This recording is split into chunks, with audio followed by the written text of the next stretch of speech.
ሰላም የሰለሞን ቤተሰብ እንደምን አላችሁ? ሰላም ናችሁ?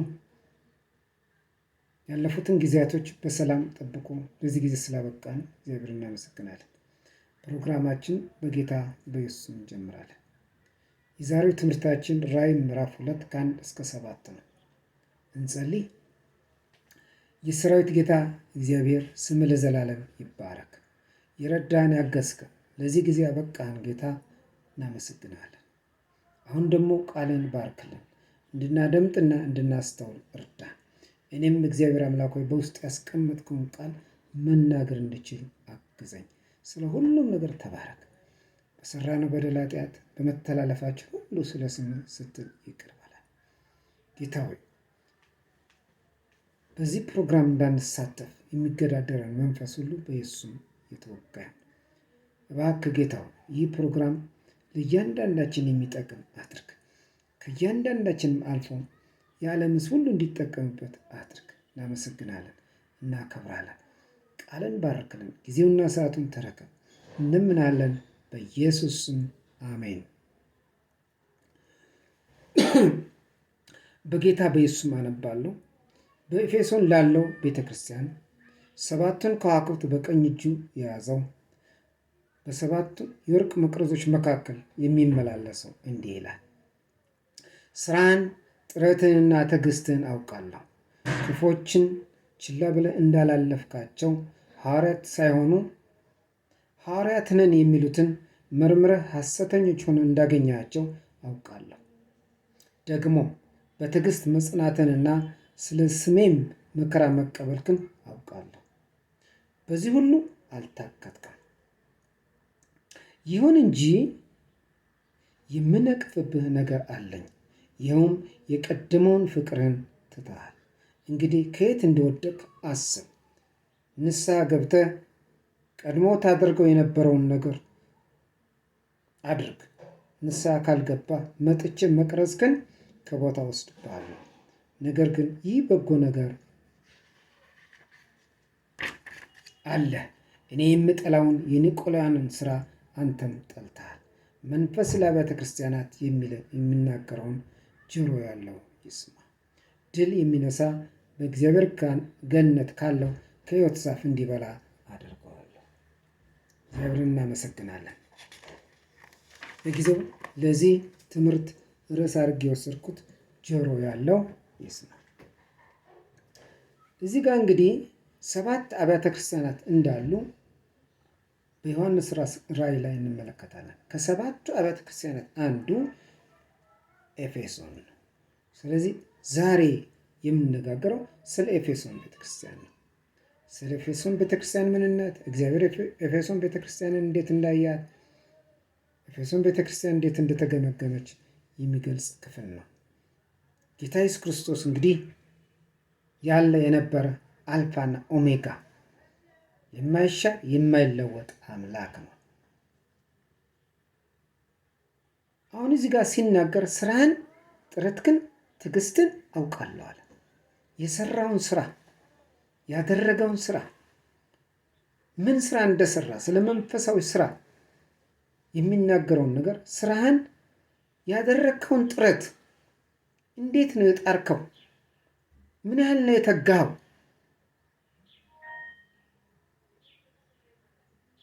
እንደገና ደግሞ ምን ያህል ነው የታገስከው የሚለውን ጌታ ሲመሰክር እናያለን። ስራህን፣ ጥረትህን፣ ትዕግስትን አውቃለሁ።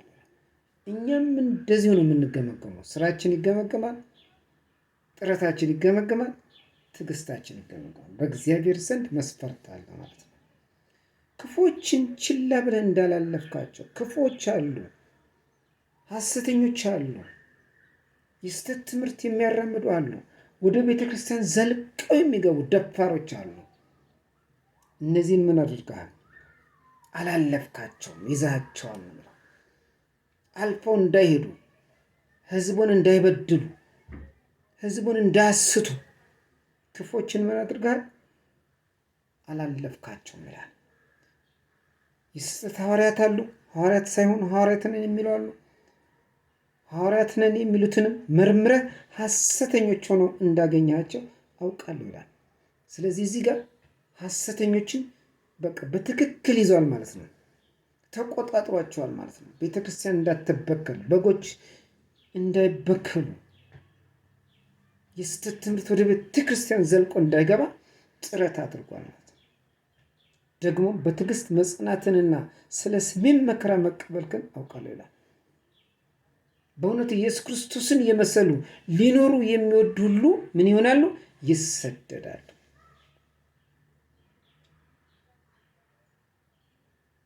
ስለዚህ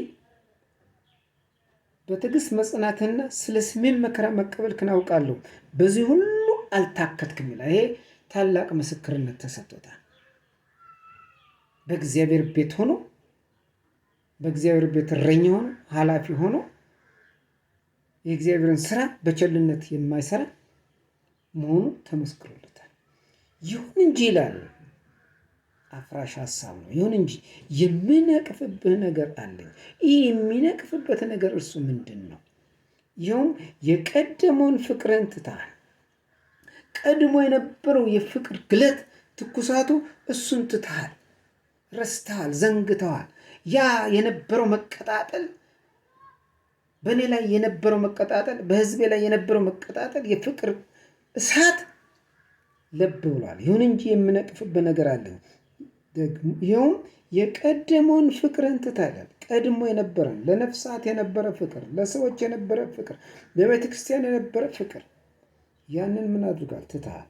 እንግዲህ ከየት እንደወደቅ አስብ ይላል። ራስክን መርምር፣ የት ነው ያለሁት ብለህ አስብ ነው የሚለው።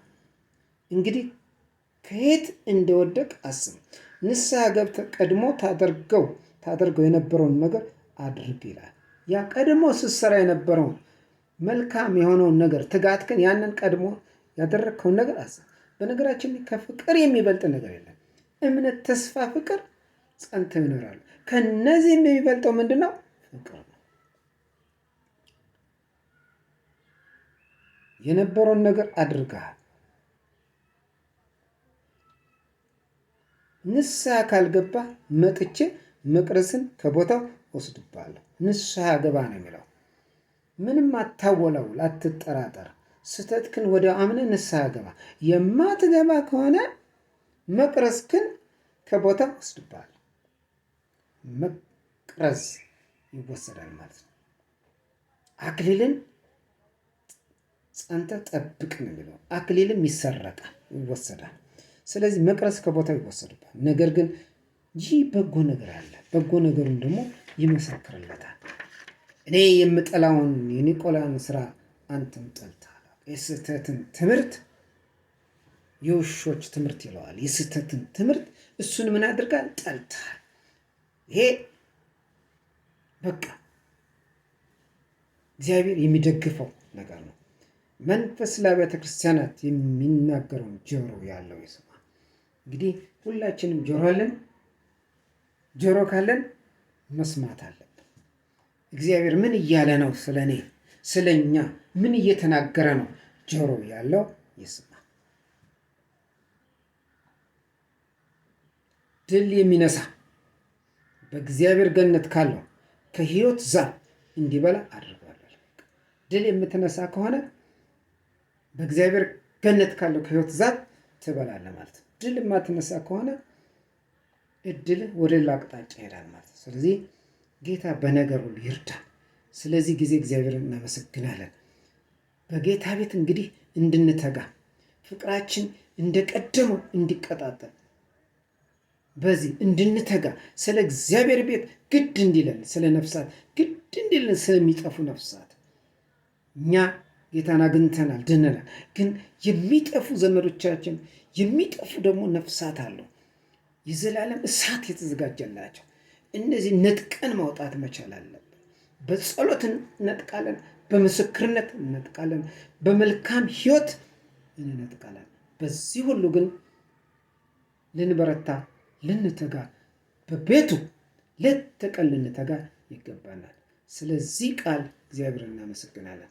ጌታ የተባረከ ይሁን። ቃል በሕይወታችን የሚጠቅመን ይሁን። እንጸልይ። እግዚአብሔር አምላካችን ጆሮ ያለው ይስማ ብለህ ተናገርከን። ስለ ኤፌሶን ቤተ ክርስቲያን